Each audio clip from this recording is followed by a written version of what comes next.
Welcome friends to my YouTube channel. आज मैं बताने वाला हूँ आपको एक्सरसाइज 9.4। पहली वीडियो में हमने कंप्लीट क्या करा था, हमने क्वेश्चन नंबर 11 तक कंप्लीट कर लिया था। अगर आपको याद हो तो हमने क्वेश्चन नंबर 11 कंप्लीट कर लिया था। अब ये पार्ट 2 है, इसमें हम लोग कवर करेंगे इसके आगे के क्वेश्चन। क्वेश्चन नंबर 12 डिट्टो 11 जैसा है, तो आप मेरा पिछला वीडियो चेक कर सकते हैं। ठीक है, क्वेश्चन नंबर 13 देखते हैं। कॉस डी वाई बटे T X equal to A and Y की वैल्यू दे रखी है, एक्स की वैल्यू दे रखी है। क्या करना है, इजी है, चलिए देखते क्या करते हैं। तो सबसे पहला स्टेप है जो आपको क्या करना है, सबसे पहला जो स्टेप है ना, कॉस को उधर ले जाते, कॉस को उधर ले जाते तो क्या आ जाएगा देखते हैं। डी वाई बटे D X cos inverse of A आ जाएगा। ठीक, फिर डी वाई को उधर रहने देते, ये कंस्टेंट है, ए कंस्टेंट है तो कॉस इनवर्स भी तो कंस्टेंट, और डी एक्स उधर चला गया तो दोनों साइड इंटीग्रेशन के साथ लगा दो, क्योंकि ये कंस्टेंट तो मैंने इसे पहले ही बाहर ले लिया। ठीक है, फिर डी वाई का इंटीग्रेशन कुछ नहीं है तो ये आ जाएगा, और सिमिलरली कॉस इनवर्स ऑफ इसका एक्स आ जाएगा प्लस सी। मैंने बता रखा है कि जो कंस्टेंट लेते हैं हम लोग हमेशा एक्स वाली साइड में ही लेते हैं। ठीक है, तो वाई की वैल्यू क्या है, 2 है, पुट करो यहाँ पे। ये तुम्हारा मेन इक्वेशन है, और इसी में बाद में तुम्हें सी की वैल्यू पुट करनी होती है। कॉस इनवर्स से है, ठीक है, यहाँ पे 0 है, एक्स की वैल्यू 0, सी। तो हमारा जो सी है वो आ गया 2, सी कितना आ गया 2। तो तुम्हें क्या करना है, यही वैल्यू पुट कर दो। So Y is equal to cos inverse of A into X plus 2। So this is the required general solution that we, particular solution इसे कहते हैं, पर्टिकुलर सॉल्यूशन जो हमें चाहिए था। ठीक, अब क्वेश्चन नंबर 14 देखते हैं। क्वेश्चन नंबर 14 में दे रखा है डी वाई बटे डी एक्स वाई 10x। आपको इंटीग्रेशन बहुत अच्छे से आना चाहिए, तभी आप ये वाली एक्सरसाइज कर पाएंगे। ठीक है, तो इसमें क्या करना है, वाई वाले कंपोनेंट को डी वाई की साइड ले आओ और डी एक्स वाले कंपोनेंट को उस साइड ले जाओ। ठीक है, तो ये वाई आ गया, 10x डी एक्स, दोनों साइड क्या करना होता है, इंटीग्रेशन। अब 1/y का क्या होता है, log y होता है, इंटीग्रेशन आना चाहिए। और 10x का क्या होता है, मैं बता देता हूँ, log cos x। ठीक है, अब हर जगह log है तो log c जो है कंस्टेंट ले लेते हैं। अब ये हमारा रिक्वायर्ड इक्वेशन, ये हमारा रिक्वायर्ड इक्वेशन है। फिर क्या करना है, y की वैल्यू पुट करनी है 1 और x की वैल्यू पुट करनी है 0।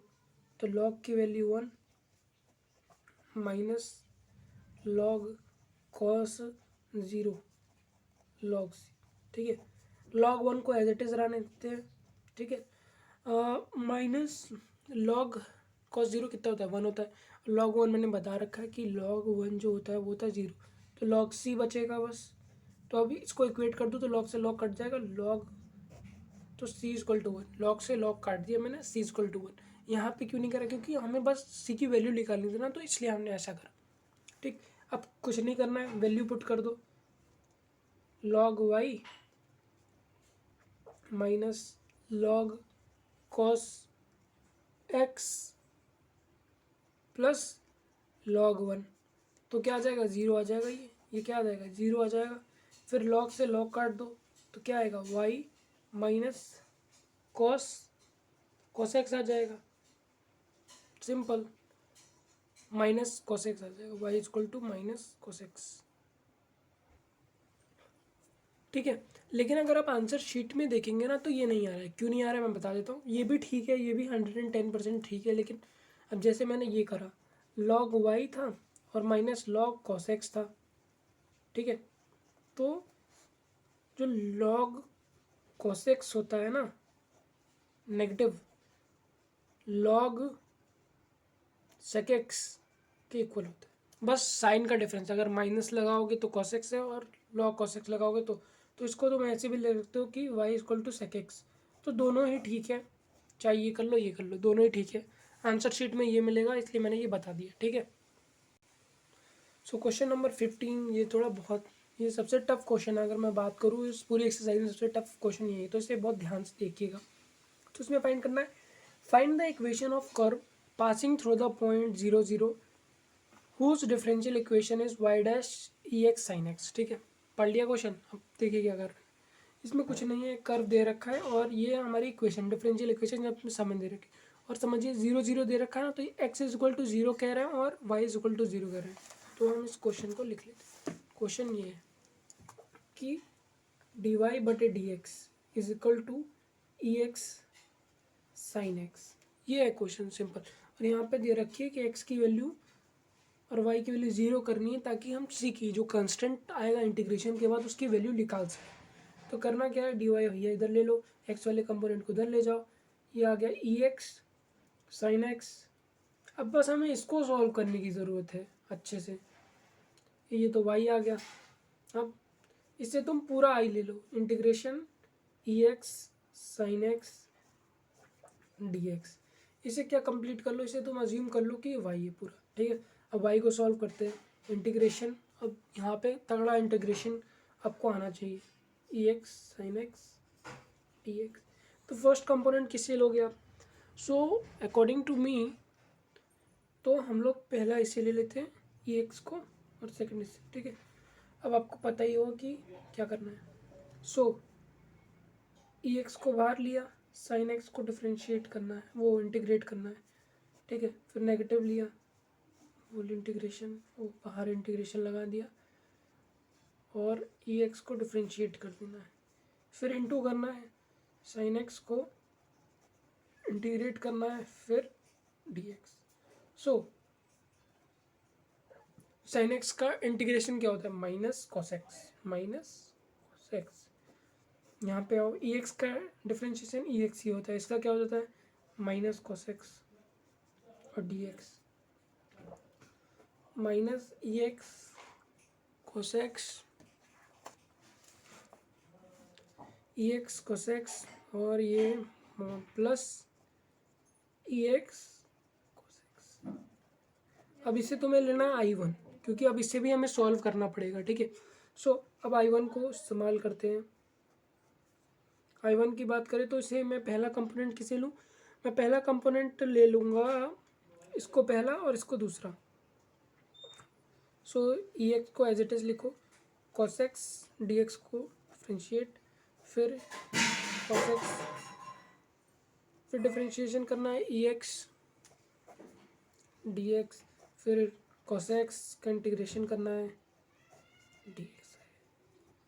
थोड़ा लंबा है, मैं इसीलिए कह रहा था this is one of the toughest question in this whole exercise. So cos X का तो साइन एक्स होता है, कोई साइन चेंज नहीं होगा, ठीक। Minus integration E X as it is आ जाएगा, इसका क्या आ जाएगा साइन एक्स। अब देखो ये क्या है, आई हमारा ई एक्स साइन एक्स है और ये क्या है, ये भी हमारा ई एक्स साइन एक्स है। मतलब आई वन हमारा क्या आ रहा है, ई एक्स साइन एक्स माइनस आई, ठीक है, माइनस आई। तो तुम्हें आई की वैल्यू यहाँ पुट कर देनी है, कहाँ पुट कर देनी है, यहाँ पुट कर देनी है। यहाँ पे आ जाओ, आई की वैल्यू आई थी माइनस ई एक्स कॉस एक्स प्लस, अब आई वन की वैल्यू, आई वन की वैल्यू क्या है, ये है, आई वन की वैल्यू ये है, तो ये पुट कर देनी है, ई एक्स साइन एक्स माइनस आई।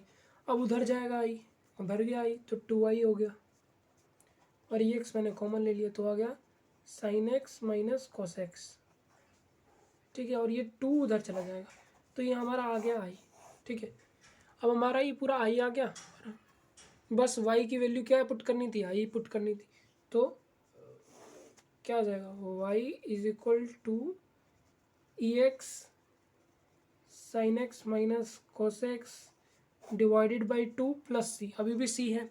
अब क्या करना, देखो यहाँ पे क्या कुछ लिखा था, x equal to 0 y equal to 0, बस पुट कर दो, ये भी 0 है भैया, ई की पावर 0 1, किसी भी चीज़ की power 0 1, sine 0 minus cos 0 divided by 2 plus C, ठीक है। अब सी की वैल्यू पुट करनी है, सी तुम्हारा मेन इक्वेशन जो है ना ये है, इसी में तुम्हें वैल्यू पुट करनी है, ये तुम्हारा फाइनल आ रहा है। और ये तुम्हारे मतलब वैल्यू पुट करने के बाद सी की क्या वैल्यू है कि ये देख रहे हैं हम लोग, तो 2 उधर चला गया, ये भी 0, या अभी रहने देते हैं, ये 1 हो जाएगा, ये 0, ये -1 0 2 प्लस सी। तो अकॉर्डिंग टू मी सी की जो वैल्यू आ जाएगी वो आ जाएगी 1/2। सी की क्या वैल्यू आ जाएगी 1/2। तो तुम्हारा जो है सी की वैल्यू क्या आ जाएगी 1/2। तो ये पूरा आप देख सकते हैं कैसे मैंने करा। ठीक, अब फाइनल आंसर लिखते हैं। तो कुछ नहीं करना है, सी की वैल्यू तुम्हें पुट कर देनी है, divided by 2 plus 1/2. This is the final answer that you will get. Okay. So question number 15 हो गया हमारा अपना। और क्वेश्चन नंबर 16 की बात करें तो ये भी सेम ही है। इसमें क्या करना है, तुम्हें पॉइंट्स दे रखे हैं उसे सेटिस्फाई करना है, फिर क्या करना है सी की वैल्यू पुट कर देनी है जो भी तुमने इंटीग्रेशन करने के बाद वैल्यू लिख ली। 17 देख लेते हैं। Find the equation of a curve passing through the point 0-1। ठीक है, given that at any point x y on the curve the product of slope of its tangent y coordinate product of its tangent and y coordinate is equal to x coordinate। मतलब क्या कह रहा है, देखो question number 17 की बात करूँ मैं तो इसमें दो पॉइंट दे रखे हैं 0-1, जिससे तुम्हें बाद में सी को निकालने के लिए सेटिस्फाई करना पड़ेगा। ठीक है, इसमें कहा है slope of tangent. Slope of tangent क्या होता है भैया, ठीक है, स्लोप ऑफ जो टेंजेंट होता है वो होता है dy/dx। अब इन्होंने कहा है जो प्रोडक्ट है स्लोप ऑफ टेंजेंट का और जो y कोऑर्डिनेट का वो आ रहा है इक्वल टू x। x आ रहा है और हमें दो पॉइंट दे रखे हैं 0-1।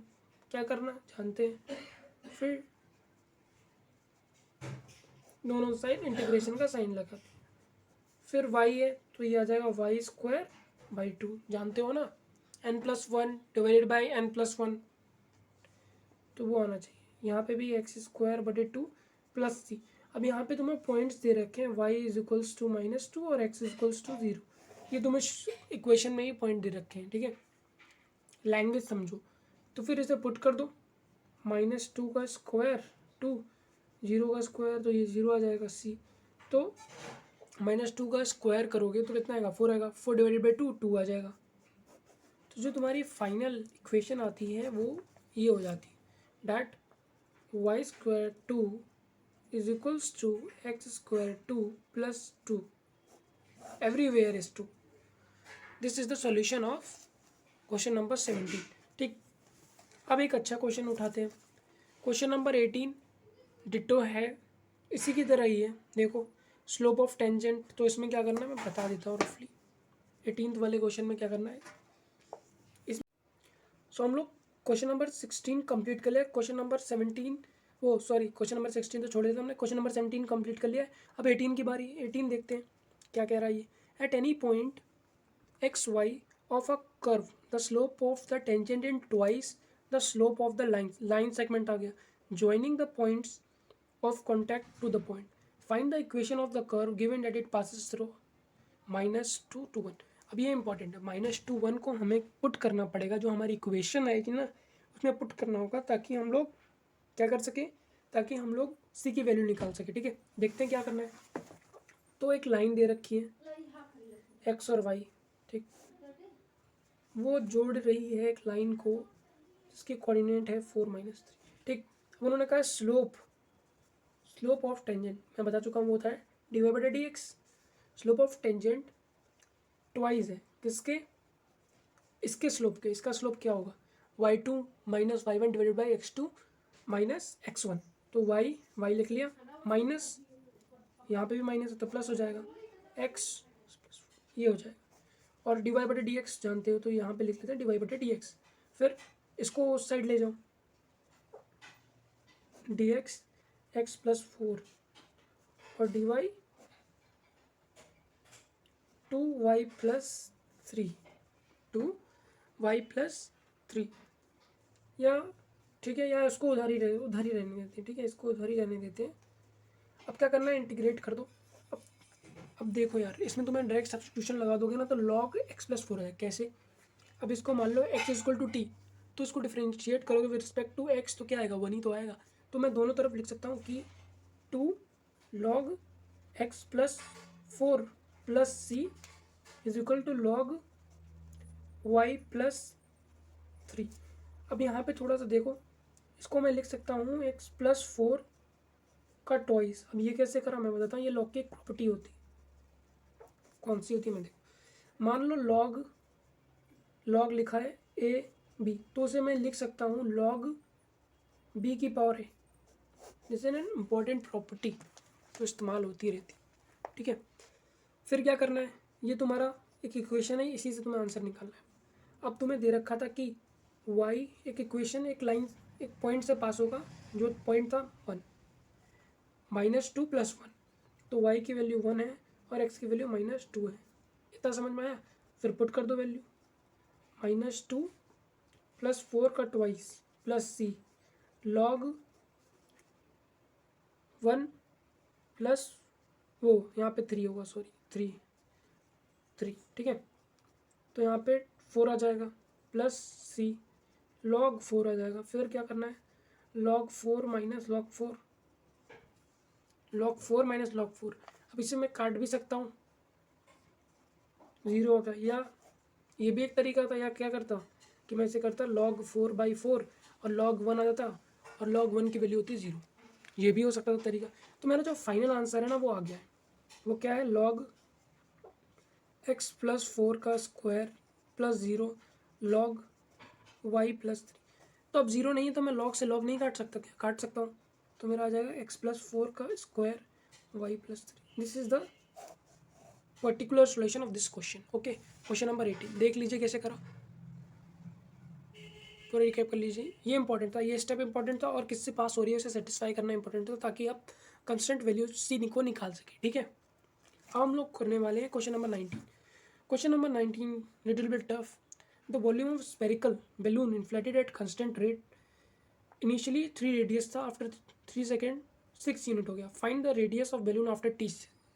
तो ये कैसे करना है मतलब, तो ये मेरा क्वेश्चन है, तो volume of spherical balloon inflated. तो मैं क्यों ना पहले वॉल्यूम ले लूँ, मैं कहता हूँ कि let V be the volume, कहता हूँ वी बी द वॉल्यूम और आर हमारा रेडियस है, ठीक है। तो वॉल्यूम ऑफ स्फीयर क्या होता है ये मुझे बताओ। वॉल्यूम ऑफ स्फीयर होता है 4/3 πr³, ठीक है, 8 में पढ़ा होगा आप लोगों ने, ठीक। तो इसे क्या कर दो, इसे कर दो तुम differentiate with respect to D R, dv/dr को डिफ्रेंशिएट कर दो, ठीक है। नहीं, इसे dv/dr नहीं करना है, इसे dv/dt कर दो, विद रिस्पेक्ट टू टाइम से डिफ्रेंशिएट कर दो, क्योंकि टाइम दे रखा कि भैया 3 सेकेंड्स था, उसके बाद 3 यूनिट था 0 पे, और 6 सेकेंड के बाद 3 सेकेंड के बाद 6 यूनिट हो गया, तो 4/3 पाई। अब इसको डिफ्रेंशिएट करो, क्या आ जाएगा, 3r²। अब तुमने आर के रिस्पेक्ट में तो करा नहीं, तुमने डी टी के रिस्पेक्ट में करा, तो क्या आ जाएगा dr/dt। अब देखो इंपॉर्टेंट स्टेप, अब तुम्हें क्या करना है, तुम्हें dv/dt को कांस्टेंट ले लेना है। क्यों लेना है मैं बता रहा हूँ, क्योंकि तुम्हारे पास जब ज़्यादा वेरिएबल्स हो जाएंगे तो तुम सॉल्व नहीं कर पाओगे, इसलिए तुम्हें एक वेरिएबल ले लेना है, क्योंकि dv/dt के ले लेते हैं, ठीक है। तो ये आ गया k 4/3 पाई 3r², 3 से 3 कट गया, और ये है dr/dt, ठीक है। ये है तुम्हारा dr/dt। तो अब क्या करना है, dt को उधर ले जाओ और तुम्हारे 4 पाई को उधर ले जाओ, ठीक है। और यहाँ पे r²/dr रहने दो, जैसा हम उसमें करते थे कि x वाले कंपोनेंट को x साइड लेगा और y वाले कंपोनेंट को y साइड लेगा, ठीक। अब dt ये सही, k और 4 पाई पूरा कंस्टेंट है, और dt तो क्या आ जाएगा, kt/4 पाई आ गया। और r तुम्हारा ये आ जाएगा r³/3। जैसे x की जगह x वाले हिस्से में कंस्टेंट लेते थे, इस बार इस वाले हिस्से में कंस्टेंट ले रहे हैं हम लोग, ठीक। अब कहानी ये तुम्हारी इक्वेशन है इंपॉर्टेंट, और इसी से तुम्हारा सब कुछ सॉल्व होने वाला है, इसे ध्यान से देख लो। पहले क्या करा, v लिया, फिर r, फिर इस तरीके से dv/dt को कांस्टेंट लिया, फिर इस तरीके से इंटीग्रेट करते चलेगा, और हमारा ये आ गया, ठीक। अब देखो एट क्वेश्चन में क्या गिवन है, इनिशियली का मतलब t = 0 पे जो हमारा रेडियस था r था वो 3 था, r क्या था, 3 था, ठीक। तो चलो देखते हैं कि ये 0 आ गया, तो ये पूरा 0 आ जाएगा, 3, तो ये तो पूरा 0 आ जाएगा, पूरा 0 आ जाएगा, क्यों 0 से मल्टीप्लाई करोगे तो क्या आएगा, और यहाँ पे 27 / 3 9 आ जाएगा, 0 ये आ जाएगा, ये आ जाएगा कि नहीं? सॉरी एक मिस्टेक हो गई। जो इस बार आर की तरफ नहीं लेना है, इस तरफ इस बार लेना है, याद रखना टी टी, क्योंकि हम लोग टाइम के विद रिस्पेक्ट टू टाइम कर रहे हैं ना हर जगह डिफ्रेंशिएशन, तो इस वजह से हम लोग ये लेंगे। तो सी हमारा इधर आ जाएगा, ठीक है। तो ये आ जाएगा हमारा 9, सी की वैल्यू आ जाएगी 9। थोड़ा सा यहाँ पे मैं गलत हो गया कि with respect to D T कर रहे हैं, यहाँ पे तुमने डी टी को कंसिडर लिया, तो यहाँ पे सी इस तरफ लोगे, ठीक है, ना कि इस तरफ, इसका ध्यान रखना। अब देखो आगे, ठीक, आगे सेकेंड कह रहा है at 3 seconds, at T is equal to 3 seconds तुम्हारा रेडियस हो जाता है 6 यूनिट हो जाता है। तो चलो वो भी पुट करके देख लेते हैं। अब हमारी कंस्टेंट सी की वैल्यू आ चुकी, तो आ गया हमारा सी के टी 4 पाई, यही इक्वेशन है ना, मेन इक्वेशन तो यही है। तो सी की वैल्यू क्या है, 9 है, के की वैल्यू नहीं पता, और टी की क्या वैल्यू है, टी की वैल्यू है तुम्हारी 3 सेकेंड्स 4 पाई, और इसकी क्या वैल्यू 6 की पावर 3, ठीक। तो आफ्टर सॉल्विंग दिस तुम सब कुछ सॉल्व कर लोगे तो ये लगभग लगभग आ जाएगा। आफ्टर सॉल्विंग दिस तुम्हारे पास सिर्फ एक ही कंस्टेंट बचता है, तो इसे उधर ले जाओगे, माइनस वगैरह करोगे तो तुम्हारा आ जाएगा 84 पाई, के की वैल्यू आ जाएगी तुम्हारी 84 पाई। 84 पाई आ गई। अब तुम्हें क्या लगाना है, क्वेश्चन में क्या पूछा है, इसमें पूछा है find the radius of balloon after T second. अब हमें सब पता है, सब पता है। अब क्या करना है, सी के T 4 pi is equal to R cube बटे 3, ठीक। सी क्या है 9 है, के क्या है 84 पाई, टी है 4 पाई, और ये है आर क्यूब बटे 3, आर क्यूब बटे 3। ये इससे कट गया, ये 21 आ गया, 9 + 21 21 टी। अब ये इधर चला गया 3, तो आर क्यूब आ गया तुम्हारा 27 + 63 टी। अब आर है, तुम अगर इस पावर को उधर ले जाना चाहो तो क्या होता है, इस पावर को उधर ले जाना चाहो तो ये अपॉन में हो जाती है बस 63 टी 1/t।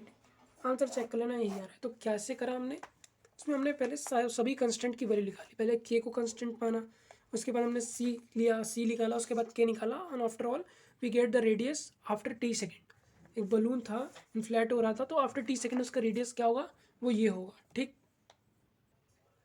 अब हमारे पास आ चुका है question number 20। Question number 19 complete हो गया है। Question number 20, in a bank principal, principal यहाँ स्कूल वाला प्रिंसिपल नहीं है, यहाँ पे प्रिंसिपल का मतलब है तुम्हारी जो मेन वैल्यू है, increases continuously at a rate of R% per year. मतलब R% के रेट से तुम्हारी इंक्रीज हो रही है। बेसिकली बात करें तो सिंपल इंटरेस्ट कह सकते हैं, कंपाउंड इंटरेस्ट का ये क्वेश्चन है। Find the value of R if R मतलब 100 रुपये तुम्हारी प्रिंसिपल वैल्यू है, वो डबल हो जाती है, 10 साल में डबल हो जाती है। तो तुम कैसे उसे निकालोगे, ये भी डिफरेंशियल इक्वेशन का पार्ट है। कैसे तुम प्रिंसिपल वैल्यू को निकालने वाले हो, वो भी डिफरेंशियल इक्वेशन का पार्ट है। कैसे, मैं बताता हूँ। पहले तो तुम कह लो कि लेट जो हमारा पी है वो क्या है, प्रिंसिपल वैल्यू, क्या है, प्रिंसिपल वैल्यू है, ठीक, प्रिंसिपल वैल्यू है। और आर तुम्हारा क्या है, इंटरेस्ट रेट है, या कह सकते हैं रेट ऑफ इंटरेस्ट है, रेट ऑफ इंटरेस्ट तुम्हें इतना मिलेगा 1 साल में, ठीक। अब किसको किसको फॉर्मूला याद है कि प्रिंसिपल वैल्यू को क्या फॉर्मूला होता था, ठीक है। तो उसका फॉर्मूला होता था PRT, मतलब P का क्या मतलब है, P का मतलब है कि फाइनल वैल्यू, फाइनल वैल्यू क्या होती है, PRT होती है, ठीक है, PRT है। अब इसे डिफ्रेंशिएट कर दो विद रिस्पेक्ट टू टी, तो ये आ जाएगा DP/dt, P ऐसे ही। अब विद रिस्पेक्ट टू R करा है तो ये तो कंस्टेंट हो गए ना, और R क्या होता है, परसेंटेज में होता है, R क्या होता है, परसेंटेज में होता है, इसलिए 100। तो ये तुम्हारी इक्वेशन आ गई। फिर DP/P को उधर ले आए, क्योंकि कंपोनेंट को ले जाना होता है, याद रखो, DT/R/100। अब दोनों तरफ इंटीग्रेशन का साइन लगा दिया, तो इधर आ गया log P, log P क्यों, 1/P DP लिखा हुआ है, और इंटीग्रेट कर दो तो log P आ जाता है। फिर यहाँ पे क्या करना है, R/100 तुम्हें बाहर ले लेना था, पहले ही मैंने ले लिया, कोई दिक्कत नहीं। और DR को इंटीग्रेट करना है, तो क्या आ जाएगा, T, क्या आ जाएगा तुम्हारा, T आ जाएगा +C। इस बार जो C है DT के साथ लेते हैं, क्योंकि हमने अगेन पिछले वाले क्वेश्चन में भी मैंने थोड़ी मिस्टेक कर दी थी, लेकिन मैंने बता दिया था कि अगर DT तुम ले रहे हो, DT की with respect to time differentiate कर रहे हो, तो टाइम वाली साइड पे तुम कंस्टेंट लोगे। ये तुम्हारी आगे इक्वेशन 1। बस अब यहाँ से स्टार्ट, ठीक है। एट जब कुछ कोई समय नहीं हुआ तो तुमने बैंक में पैसा जमा करा, कोई समय नहीं हुआ, तुम्हारी जो वैल्यू थी वो कितनी थी, तुमने 100 रुपये जमा कराया था जब ज़रा सा भी टाइम नहीं हुआ था, ठीक है। तो वैल्यू पुट करो इसकी, log 100 r/100 इंटू 0, टाइम क्या है 0 है, प्लस सी। तो सी जो आता है वो आता है log 10⁻² भी कह सकते हैं। और तुम्हें बता दूं हम लोग 10 सी log 10 को क्या लेते हैं, अभी तुम्हें log की थोड़ी प्रॉपर्टीज़ पता होनी चाहिए कि क्योंकि 10⁻² लेते हैं, जैसे 10 log 10⁻³ ले लूँ तो उसका मतलब होता है 3। ऐसे 4 ले लूँ, log 10⁻4 ले लूँ तो क्या होता है 4 हो जाता है। तो वैसे मैंने ये फाइंड करा, ठीक। अब एट उन्होंने कहा कि 10 साल बाद मेरी प्रिंसिपल वैल्यू क्या हो गई, डबल हो गई, मतलब 200 रुपये हो गई होगी। 200 रुपये फिर से इस इक्वेशन में पुट कर दो, log 200 r/100, टाइम क्या 10 साल के लिए जमा करा, और सी क्या निकाला था 2 निकाला था, तो ये पुट कर दिया। तो ये आ गया तुम्हारा 2 × 10⁻², 2 × 10⁻², r/10, 100, ठीक। इतना समझ में आया। अब क्या करना है, मैं तुम्हें log की प्रॉपर्टी बना रखी है कि अगर इनटू में तुम लिख सकते हो log 2 प्लस log 10⁻², ठीक। log 2 तो एज इट इज लिखो, log 2 क्या आ जाएगा, log 10⁻² क्या आ जाएगा 2 आ जाएगा, मैंने ऊपर भी बताया, तो r/100। तो ये इससे ये ख़त्म कर सकते हो, 2 से 2 काट दो, हो गया। तो अब क्या बचा, log 2 = r/10, तो log 2 r/10। तो log 2 की जो वैल्यू है वो बुक में पहले से ही दे रखी है, log 2 की वैल्यू जो दे रखी है वो है 0.693, उधर ले गए 6.93। This is the rate of interest that the bank will give to you, और यही फाइंड करना था using the differential equation. In a bank principal increases continuously at a rate of r%, तो find the value of r, तो r percentage लिखाना था, तो वो आ रही है 6.93%। So this is how we have to calculate this thing. और ऐसे क्वेश्चन बहुत आने वाले बोर्ड में इस साल, तो देख लीजिए, रिकैप ले लीजिए कैसे करा। और ये लॉग, ये आपको आना चाहिए, लॉग कैसे कैलकुलेट करते हैं, log 10⁻², 10⁻² होती है, 2 होता है, 3 होता है। तो ये सब अगर आप चाहें तो कमेंट सेक्शन में डाल दीजिए, मैं इसका पूरा वीडियो बना दूंगा कि what are the all the properties of the log, ठीक। अब क्वेश्चन नंबर किस पे बात करेंगे, 21। सिमिलर नहीं है, ठीक है, पर हाँ कंसेप्ट सेम है। In a bank principal increases continuously at the rate of 5% per year, यहाँ पे इंटरेस्ट रेट दे रखा है, अमाउंट भी दे रखा है, how much it will be, 10 साल बाद ये कितना हो जाएगा ये पता करना है, और 0.25 की वैल्यू भी दे रखी है। तो कैसे निकालना है, चलिए स्टार्ट करते हैं इसको। सो हम क्या करेंगे, हम फिर से ले लेंगे let P be the principal value, ठीक है। ये प्रिंसिपल अमाउंट था जो तुमने जमा करा बैंक में, ठीक है, कितना था, वो 1000 रुपये था, ठीक है, वो बाद में लिखते हैं। तो हम फिर से वही लिखेंगे dp/dt, ये स्टेप मोस्ट इंपॉर्टेंट है, तुम्हें पता होना चाहिए कि ये आने वाला है, PR/100 सिंपल। यहाँ पे रेट ऑफ इंटरेस्ट दे रखा है, पर अभी मत लिखो, 5% दे रखा है रेट ऑफ इंटरेस्ट, ठीक। तो फिर से वही करना है, p को इधर ले जाओ, r/dt/100 और इंटीग्रेट कर दो, तो क्या आ जाएगा log p r/100t plus c। ये तुम्हारी है इक्वेशन 1, याद रखो इसे, ठीक। अब मैं कहता हूँ एट, जब कुछ भी समय नहीं हुआ तो तुमने जमा कितना करा था, तुमने जमा करा था प्रिंसिपल वैल्यू 1000 रुपये जमा करा था, ठीक है, जब कुछ भी टाइम नहीं हुआ था। तो फिर इसको इसमें डाल दो, log 100 क्या है, 1000 है, 100 नहीं है, तो मतलब 10⁻3, तो log 10⁻3 क्या होता है 3 होता है, और ये t 0 से मल्टीप्लाई करोगे r/100 को तो 0 आ जाएगा, plus c as it is, तो log ये c आ गया, अभी नहीं करना है बता रहा हूँ, ये इक्वेशन 2 आ गया। अब देखो, अब क्या मैं c को एलिमिनेट कर सकता हूँ आसानी से, अगर मैं इक्वेशन 1 को इक्वेशन 2 से माइनस कर दूँ, क्या मैं इसे एलिमिनेट कर सकता हूँ, हाँ कर सकता हूँ। तो मैं लिखूँगा यहाँ पे equation 1 minus equation 2, log p minus log 111 10 मतलब 1000, r/100t था वहाँ पे, ठीक है, प्लस c, और यहाँ पे क्या था c, इससे ये कट गया। अब log की तुम्हें अगर प्रॉपर्टी पता होगी तो ये क्या हो जाएगा, log p बाई 1000 हो जाएगा। और रेट ऑफ इंटरेस्ट क्या था आप डाल दो, 5% था जो मैंने ऊपर बात करी थी। तो log p 1000 ये कितना आ जाएगा, ये आ जाएगा t/20, t/20 आ जाएगा,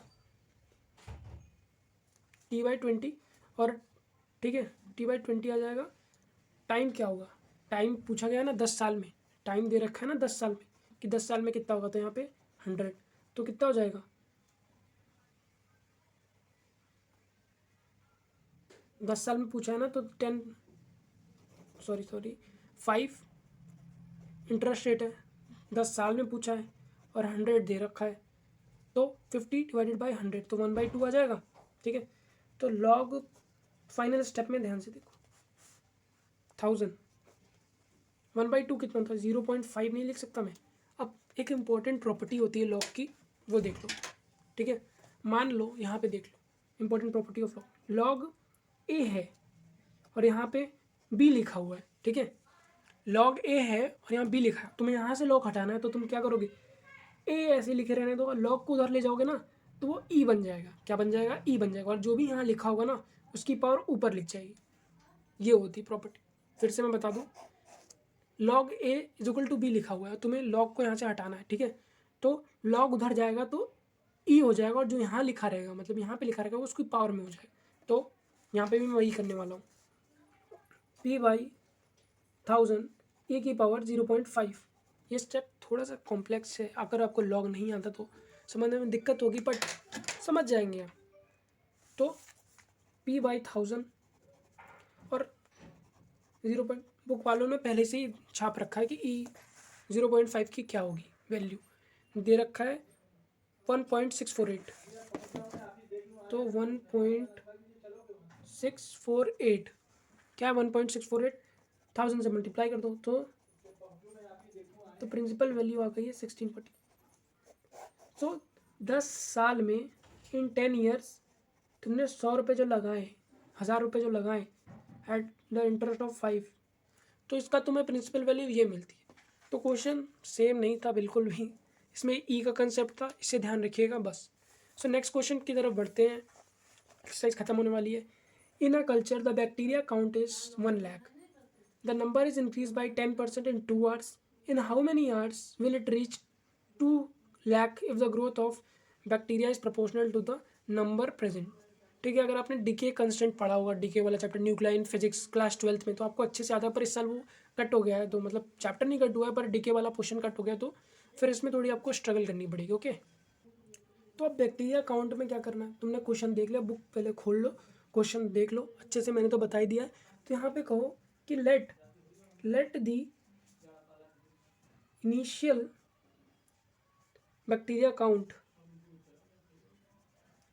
काउंट जो है वो है B/0। ठीक है, और तुम्हें एक चीज़ लेनी, अब इन्होंने कहा है नंबर ऑफ, इसमें लिखा हुआ है the rate of growth of, मतलब रेट लिखो पहले, dN/dt, that is the rate of the growth of bacteria. Positive में है तो मतलब ग्रो कर रहा है, नेगेटिव में होता तो डिके कर रहा होता। ठीक, वो प्रोपोर्शनल है किसके, एन के, नंबर ऑफ बैक्टीरिया के प्रोपोर्शनल। तो किसी प्रोपोर्शनल को जब हटाना होता है तो उसकी जगह क्या लगा देता हूँ, क्या लगाते हैं, कंस्टेंट लगाते हैं, तो के एन आ जाएगा।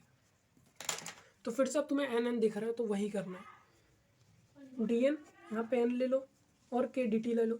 अब इंटीग्रेट कर दो, इंटीग्रेशन करोगे तो ये क्या आ जाएगा, लॉग एन आ जाएगा। ठीक, इज इक्वल टू ये आ जाएगा के टी प्लस सी, क्या आ जाएगा, के टी प्लस सी, क्योंकि इंटीग्रेशन ऑफ डी टी कुछ भी नहीं है, के बाहर ले लोगे और 1 का इंटीग्रेशन क्या होता है, टी होता है। तो ये तुम्हारी जो है इक्वेशन है मेन। अब देखो उन्होंने कहा एट अब देखो at T is equal to 0, हमने माना कि number of bacteria count N0 थे, मैंने शुरू में ये डिक्लेयर कर दिया, let the initial number of bacteria भी N0, इनिशियल मतलब जब कुछ भी टाइम नहीं था तो N0 प्रेजेंट थे। अब इसमें पुट करो लॉग N0, अब ये देखो टी से 0 से मल्टीप्लाई करोगे तो 0 आ जाएगा, कोई फर्क नहीं पड़ता, और सी तो वैसे के वैसे ही रहेगा, इक्वेशन 2। ठीक, अब तुम्हें क्या करना है, फिर से वही कहानी, इक्वेशन 1 माइनस इक्वेशन 2, ताकि तुम्हारा जो कंस्टेंट सी है वो एलिमिनेट हो जाए, हो जाए। तो log n minus log N0, सी से सी कट गया, के टी ऐसे ही बचेगा। तो ये आ जाएगा लॉग एन एन नॉट के टी, ठीक, के टी। अब देखो, अब तुम्हें दे रखा है कि at time is equal to 2, मतलब जब 2 घंटे हो गए थे तो जो तुम्हारी पॉपुलेशन थी एन थी वो कितनी थी, 2 लाख थी, 2 लाख। उन्होंने कहा कि 2 घंटे बाद प्रिंसिपल तुम्हारी क्या थी, 1000 थी, वो 1 लाख थी, ठीक है, 1 लाख थी। उन्होंने कहा कि 2 घंटे में तुम्हारी क्या बढ़ गई, 10% से बढ़ गई। 10% मतलब 1 लाख का तुम बताओ 10% कितना होगा, 10,000 होगा, 10,000 प्लस 1 लाख, तो मतलब 1 लाख 1.1 लाख, तो एन कितना हो गया, 1.1 लाख, या कह सकते हैं 10000। उन्होंने देखो क्वेश्चन में लिखा हुआ है, let me show you, the number is increase by 10%। कितने परसेंट से इंक्रीज हुआ है, 10% इन 2 आवर्स, और थे कितने, 1 लाख था, 10% बढ़ गया 2 घंटे में, तो कितना होगा, 1,10,000 बढ़ जाएंगे। तो ये हो गया एन नॉट की वैल्यू। फिर पुट कर दो, एन नॉट तुम्हारा क्या है, एन नॉट है तुम्हारा 1 लाख, या कह सकते हैं 1.111 इंटू 10⁴, 10 इंटू 10⁴, ठीक, के 2 के हो जाएगा, टाइम 2 घंटे। तो इससे ये काट दो, लॉग 10/1/2, ये आ गई तुम्हारी के की वैल्यू, ये क्या आ गई तुम्हारी के की वैल्यू आ गई, ठीक। अब इससे पूछा गया है कि जब तुम्हारे बैक्टीरिया बढ़ जाएंगे, 2 लाख हो जाएंगे, कितने हो जाएंगे, 2 लाख हो जाएंगे, तो उस समय टाइम क्या होगा, ठीक है, अब आसान है। तो हमारा जो इक्वेशन था, रियल इक्वेशन था, ये था, यही लगाओ, के टी प्लस सी, के टी प्लस सी, ठीक है। अब सी क्या था, सी देखो यहाँ से एन नॉट था, एन नॉट की वैल्यू क्या है यहाँ पे, 1 लाख, तो लॉग 2 इंटू 10⁵, के कितना है तुम्हारा जानते हो तुम, 1/2 अभी निकाला है, लॉग 11/10 टाइम टी, प्लस सी क्या है, लॉग 10⁵, ठीक। अब इसे उधर ले जाओ, log 2 into 10⁵ minus log 10⁵ is equal to 1/2 log 11/10, के की वैल्यू, टाइम ये है। अब क्या होने वाला है, कुछ नहीं, 1/2 लॉग 11/10, ये आ गया तुम्हारा टाइम, और लॉग डिवाइड नहीं होगा, ये लॉग की प्रॉपर्टी, log 2 क्या बचा, log 2 बचा, तो t log 2 और उधर चला जाएगा तो 2 इंटू 2 और log आ जाएगा नीचे, log, this is the required, तुम्हें टाइम निकालना था, ये आ गया तुम्हारा, this is the final answer that you will get. So इसमें ये स्टेप इंपॉर्टेंट था कि तुम कैसे मानोगे प्रोपोर्शनल। अगर तुम्हें डीके वाला चैप्टर न्यूक्लियर का रेडियो एक्टिविटी डीके पढ़ा रखा है तो तुम्हें कोई भी टेंशन लेने की जरूरत नहीं है, लेकिन नहीं तो ये थोड़ा सा it will be difficult for you. अब लास्ट क्वेश्चन पे आ जाते हैं, 23rd वाला, 23rd वाला कर लेते हैं, सिंपल है। The general solution of the differential equation dy बटे D X is equal to E की power X plus Y, E की पावर एक्स प्लस वाई, तो इसे न्यू ले लेते हैं, ठीक है। तो हमें इसका जनरल सॉल्यूशन फाइंड करना है, लास्ट क्वेश्चन है, तो पहले इसे सिंप्लीफाई करो, ई एक्स वाई है, तो क्या मैं इसे लिख सकता हूँ ई एक्स इंटू ई वाई, क्योंकि ये भी प्रॉपर्टी होती है कि मतलब पावर ऐड हो जाती है, लिख सकता हूँ। फिर डी वाई बटे ई वाई और ई एक्स बटे डी एक्स, फिर इंटीग्रेट कर दो, कोई दिक्कत नहीं, तो माइनस इसका क्या आ जाएगा, ई वाई आ जाएगा, और इसका आ जाएगा ई एक्स प्लस सी, तो E X plus E minus Y is equal to minus. अब देखो मैं तुम्हें एक चीज़ बताऊँ, ये सी ना नेगेटिव आए पॉजिटिव आए, इसकी कोई भी वैल्यू आए, उसे लास्ट में तुम सी कन्वर्ट कर दो। जैसे यहाँ पे माइनस, मान लेते C1 आया कंस्टेंट, तो -C1 आ रहा था, तो इसे ई एक्स ई माइनस वाई सी कर दो, और यहाँ डिफाइन कर दो कि सी की वैल्यू जो है -C1 है, बस। अगर ठीक है, ये स्टेप है, ज़रूरी नहीं सी की वैल्यू नेगेटिव आए पॉजिटिव आए, आंसर डिफर कर सकता है सी की, पर ये सब सेम आना चाहिए, ओके। सो आज हमने ये एक्सरसाइज 9.4 पूरी कंप्लीट कर ली है। एक्सरसाइज 9.5 भी हम लोग करने वाले हैं, इसमें होमोजीनियस वगैरह सब बताऊंगा मैं, ठीक है। वीडियो पसंद आई तो लाइक शेयर सब्सक्राइब ज़रूर करें, और ऐसे और वीडियो देखने के लिए मेरा डिस्क्रिप्शन बॉक्स ज़रूर चेक कर लें और सजेशन देना ना भूलें। Thank you.